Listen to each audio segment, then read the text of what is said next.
Hi, my name is Norman from Abbey Trading, and also known as Gatemate.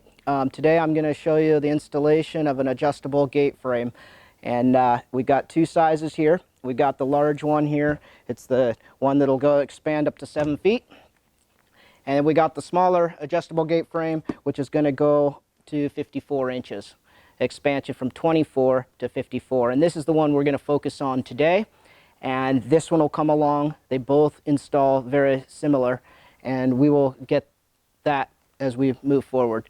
Anyways, let's get started. Let's get this going, and let's get these things installed. All right, let's get this box open and see what we have for all the items, and make sure all the components are here. We've got the inner sliding bars, and it looks like we got the adjustable sliding hinge set, and we've got our main hardware pack.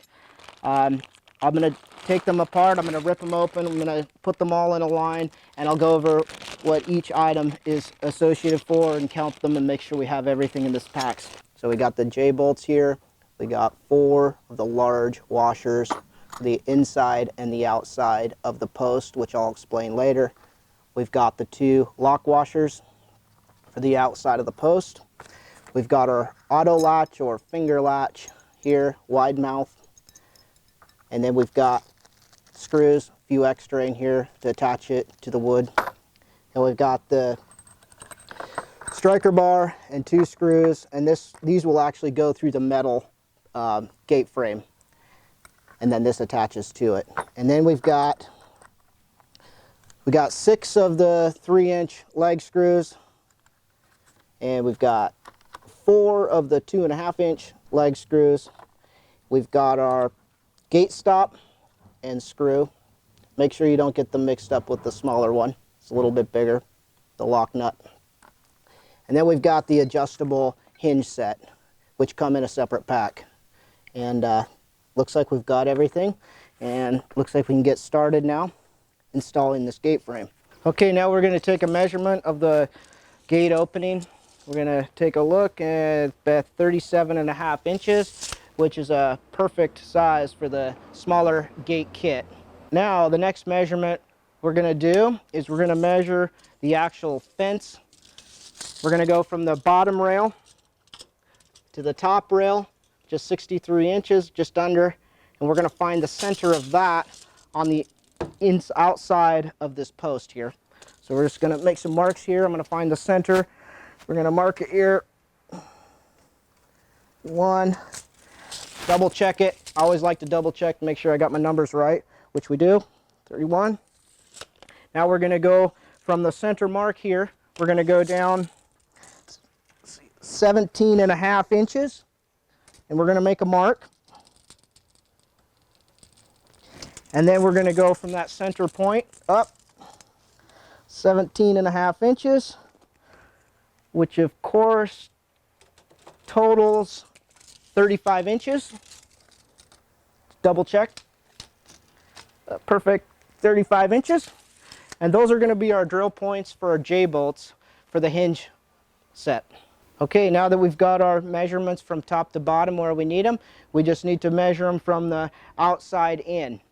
And what we're going to do is now that we know we got our lengths here, we're going to go 1.25 inches in. And we're going to go to the bottom mark, and we're going to go 1.25 inches in. And of course, this is a dimension of where you want to go in when the gate opens in to the yard. When the gate opens out, you're going to want to readjust it and measure 1.25 inches from this end, and vice versa. All right, let's get this started. Get these holes cut. 3/4 inch paddle bit or a regular bit, it doesn't matter. Let's get this drilled.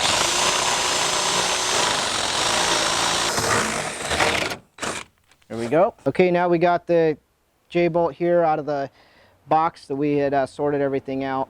We're gonna, comes like this, take the first one off. We're gonna adjust the first one all the way in to about 1/2 inch before the threads end. And that's for adjustability. Then we're gonna take the one of the large washers. We're gonna slide it up the J-bolt. We're gonna put it in. We're gonna actually twist it upside down so it's not facing up.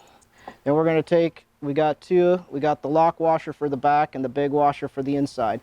We're going to take that, and it should fit just perfect, which of course it does. We're going to wind it in. We're just going to snug it down by hand right now. There we go. Okay, now we're just going to repeat the process as the upper. This one's going to be facing up, and you can see this one faces down. And there's a purpose to that, but we can talk about that later. Okay, now we've got the two hinge assemblies. We got one right here. There was two in the box. We've got the first one. We're going to get our outside tubing. I just like putting it like this, like a bridge.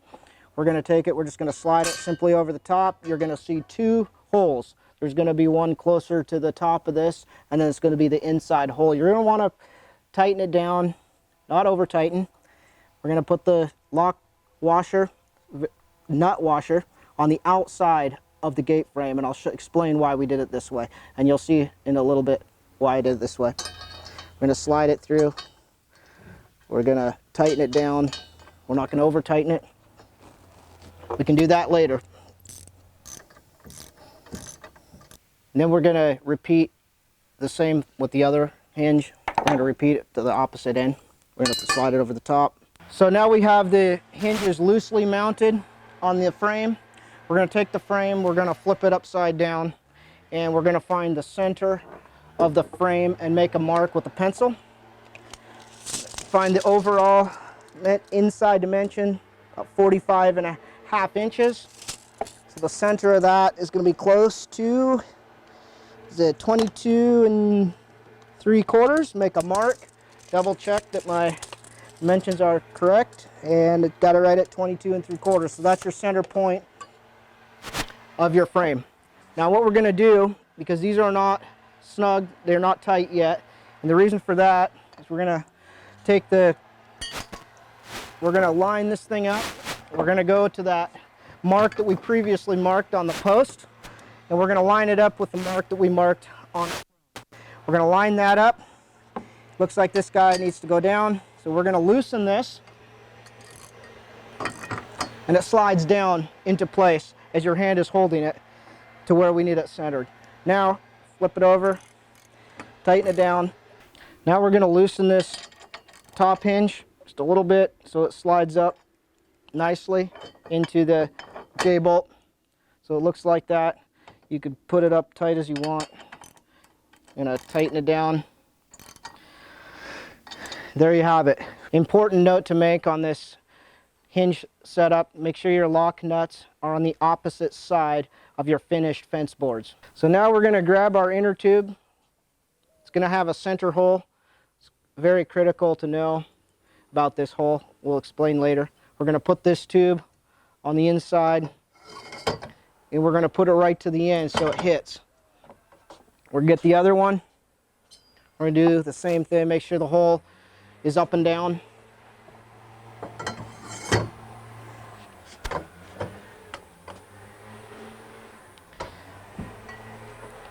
Get the outer one, and this is very critical. Make sure the two holes are on the top. This is for your striker bar for your finger latch. We're going to slide this in. We're just going to double check it where we need to slide it to. So another point I want to touch on here is narrower gates may need to get the middle bar here reduced in size. You might have to trim the size down. What you're going to want to do is always make sure that that hole is centered in the frame. So you're going to want to cut the inner bar on each end the same to get it down. So another thing to keep in mind is make sure your striker bar bolt goes through the hole here, and that your gate will shut and have the clearance needed. So now that we got it generally where we need it, just take a quick double check, about a ½ inch gap. Then you take a measurement on the inside of the tubing for your 2x4. Make sure this stays put. Nudge a finger like that is good.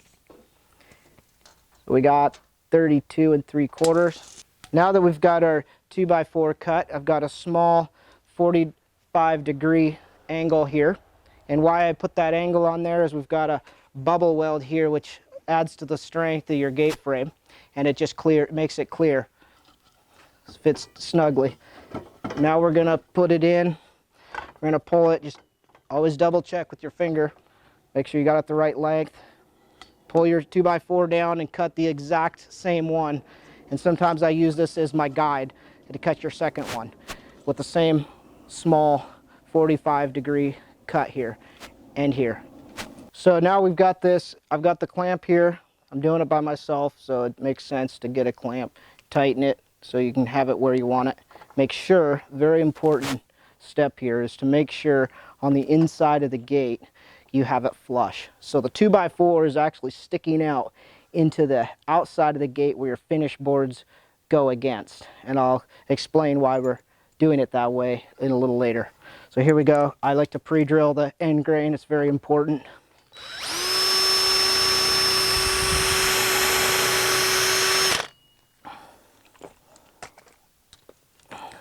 I get the longer lag screws, the 3-inch that we had talked earlier about. They go in the end grain. Then we repeat the process on the inside of the gate frame. There's a hole there.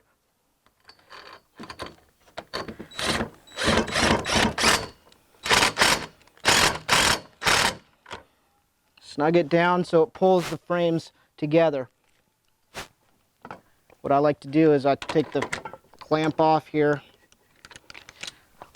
We always double checking. Make sure we've got it to where we want it, which looks good.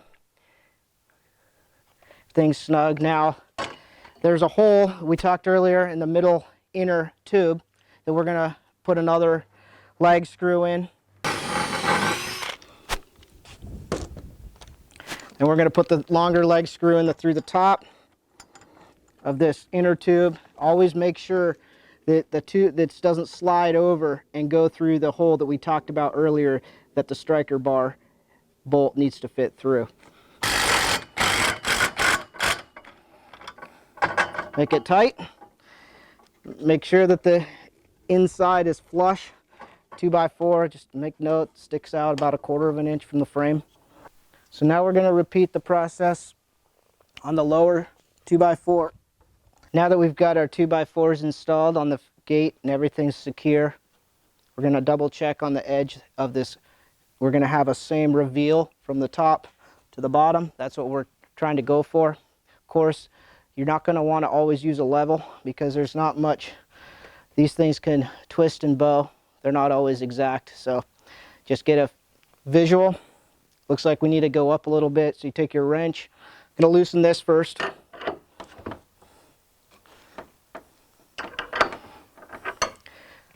Now it's loose. We're going to tighten it down. There we go. Everything seems even reveal top to bottom. We're going to install our gate stop here. It's the hole here. We're going to take the larger bolt that we had talked about earlier.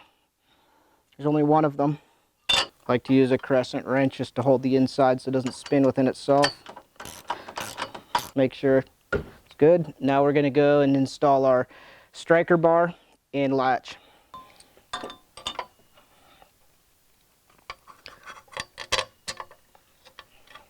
Line up the hole. And please make note, just like these hinges over here, we've got the lock nut on the inside of the gate. And we're going to tighten it down. Okay, now we're going to install our latch, the wide mouth latch, to the post. What I like to always do is put it to the center of the mouth. And I like to put it to maybe halfway between base and where the curve starts. Pre-drill this, line it up. If there's movement later, it'll go into the holes that you want. Now we got this bag of screws. There's a few extra screws in case you strip one out.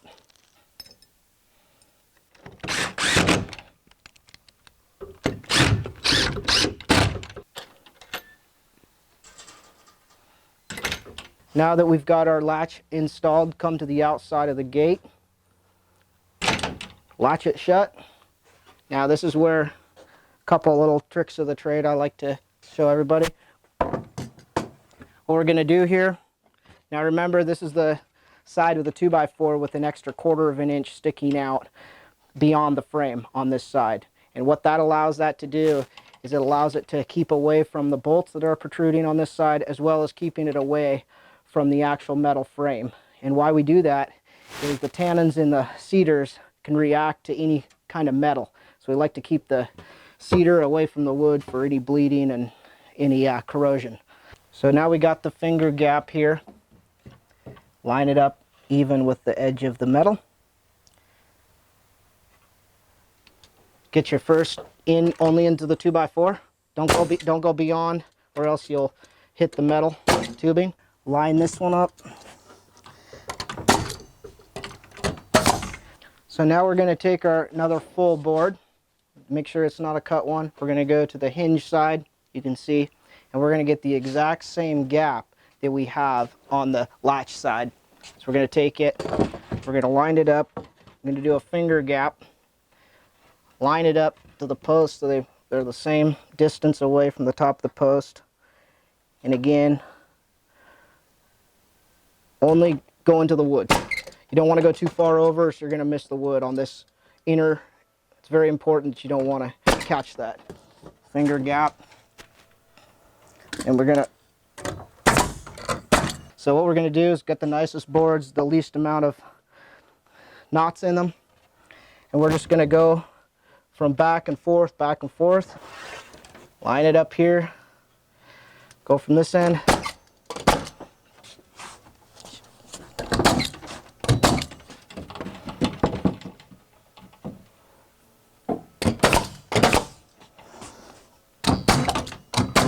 So now we've got a section here. It's probably a little less than your board, so we're going to have to rip it down. But that's where you're going to want to put your cut, is right in the center of that gate. Now that we've got our center board cut to fit this middle gap, we're going to line it up and see how well we did. There we go. Gaps are about right.